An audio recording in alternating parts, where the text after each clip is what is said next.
How do you parent an anxious child? Hi, I'm Dr. Menije from Embracing You Therapy. If your child is struggling with anxiety, then your typical parenting skills may not work. Not because your child's anxiety is difficult or hard to manage, but anxiety can manifest in different ways, and without understanding the anxiety, you may have been accidentally making it worse. So let me explain how anxiety can show up in children. Some children may have the typical symptoms of anxiety, which is a constant worry, nail biting, difficulty falling asleep, or being separated, fear of being separated by you.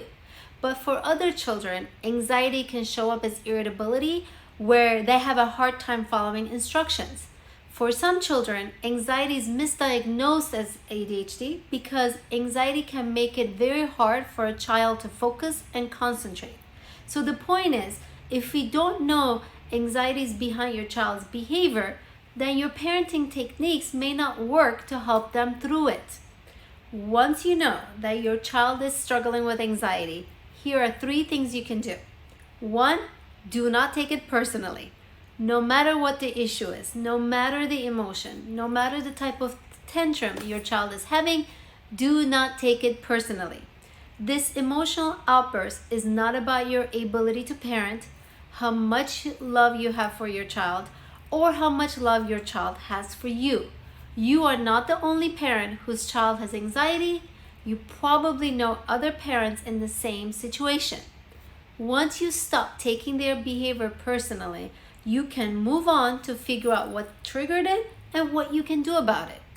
And this brings me to the second tool. Are they seeking attention or are they seeking attachment?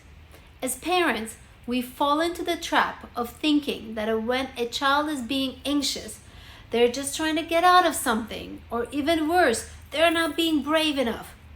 This can lead you to ignore their emotion. Turning away from or shutting down unpleasant emotion doesn't teach your child how to go through those tough times.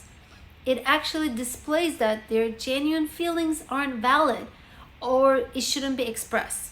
So it's best to turn towards them when they're anxious and focus on their need for comfort. And number 3, create a toolbox with them. So literally, I want you to grab a shoebox and I want you to put things inside that bring them comfort. And if an item is too big, you can put a picture of it like a blanket and they can go get it. It's also important for you to have your own toolbox and model to them what you do when you feel anxious. You know the saying, anxious parents raise anxious children? What's missing in that quote is that untreated anxious parents will raise anxious children. Just because you're struggling with ADHD, anxiety, or depression doesn't mean it will rub onto your child. However, when you're not practicing your coping skills, then your child will not have the model they need. So make sure you have your own toolbox for managing your anxiety as well and share with them. Maybe you guys use your toolbox together.